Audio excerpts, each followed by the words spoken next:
aka the Philarican, and I am going to talk to you today about Cloak and Dagger Season 2, Episode 4. Whew, I'm just going to jump right in because so many things happened in this last episode, and I want to make sure I keep this video short.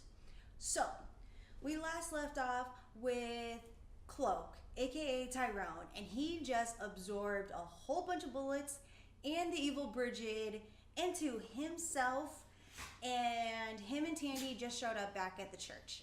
Tandy is grilling him, wondering what the heck just happened.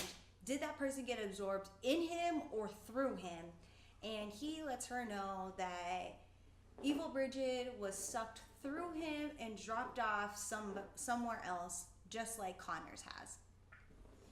So Tandy comes up with this great idea that she has to go to that place to get evil Brigid back, because even though evil Brigid is crazy and running on mayhem, she's the only one that has been able to figure out this mystery of all these missing girls and the private ambulances.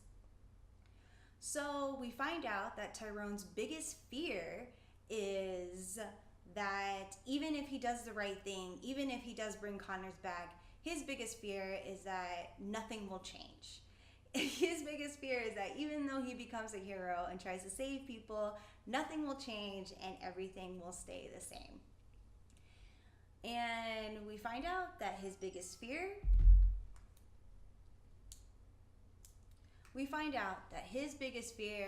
activates that power, and so Tandy gets sucked through him into what they're going to be called the rabbit hold.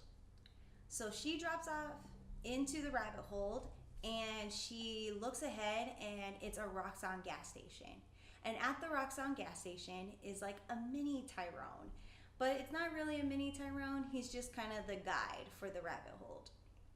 And so Tandy tells the guy that she is there for the other person that was dropped off in there. But the guy tells her that she is going to have to be the one to guide that other person back out, because they're only half a person and they're not going to be able to get past the gauntlet of transactions. So Tandy agrees, and what she has to sacrifice is her light powers. She can't utilize the light powers in the gauntlet of transactions, or she will lose the game and get kicked out. So she says okay. She deposits a light dagger into what looks like one of those binocular paying things. So she does that, and she gets dropped off at Esplanade Mall. And at the mall, that's where evil Brigid is at, and they reconnect, and Tandy tells her that she is there to help her.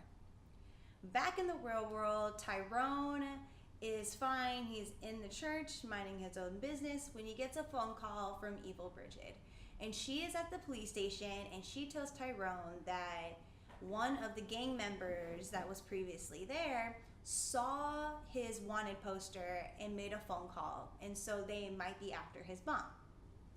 So he goes and travels to his old home to save his mom, and his mom is packing. She got a gun, she's ready to protect herself, and also what I find very interesting is she has files everywhere, looking kind of like the evil Brigid, except everything's not propped up.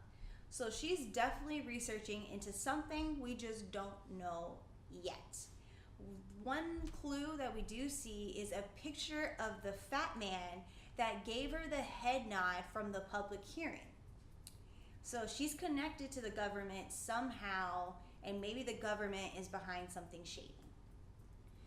Before they even have time to, reconnect and hug and all that stuff, the gang members show up at their house. And so Tyrone grabs his mom and says, "We gotta go." But she has to hide all the evidence that she's been gathering and puts it all away, grabs a screwdriver, and Tyrone tries to use his teleporting powers, but he can't. So they run out of the house. Tyrone's mom activates the alarm system, They break into a car, and Tyrone's mom starts the car with a screwdriver. And he's like, how do you know how to do that? And his mom goes, well, some things you just never forget. What? Mom, you're gonna have to do some explaining to do, okay? But so they get away and they go hide out in this old schoolhouse that is being haunted by vampire nuns. So back into the rabbit hole, Tandy and Evil Brigid are at the mall, and Evil Brigid is telling Tandy that there are these mirrors, but there's nothing that appears in those mirrors. But when Tandy walks up to the mirrors, she sees 4 versions of herself. And those 4 versions is her in a suit, her as a scientist, her as a ballet dancer, and her now with her light powers. And so she walks up to the one that has the light dagger, and they both get transported to the next part of the mall.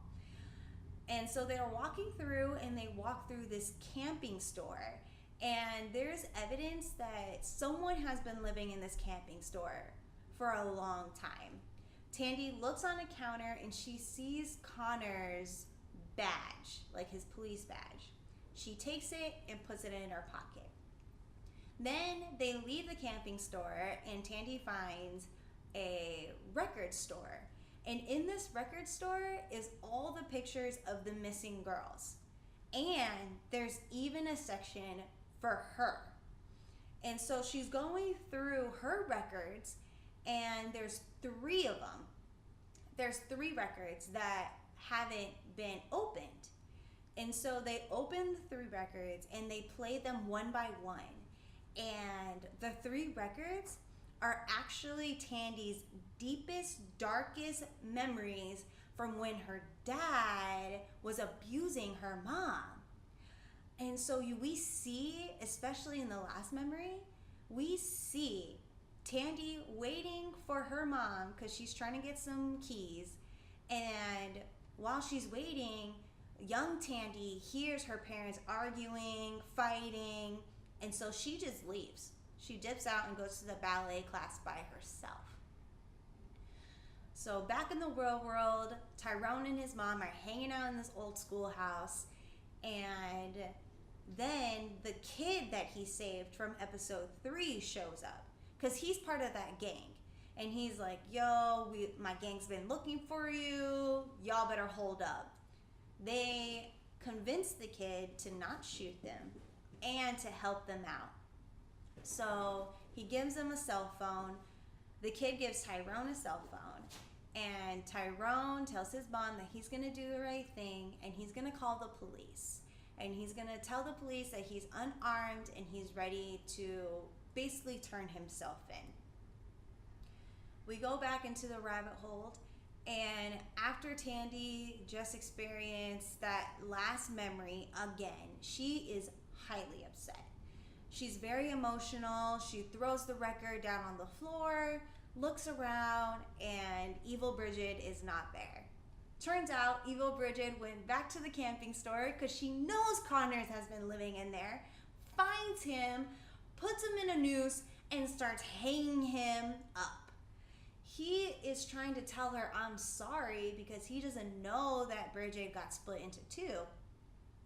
And so she lets him down for a moment, and he's like, I'm sorry. She goes, oh, you're sorry?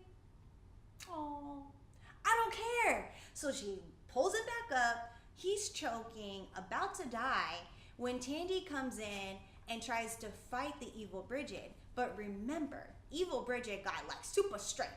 So Tandy breaks out her light dagger and cuts the rope.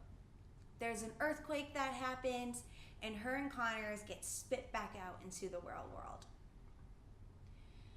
Back with Tyrone, he is about to turn himself in with the police. And sorry, my dogs.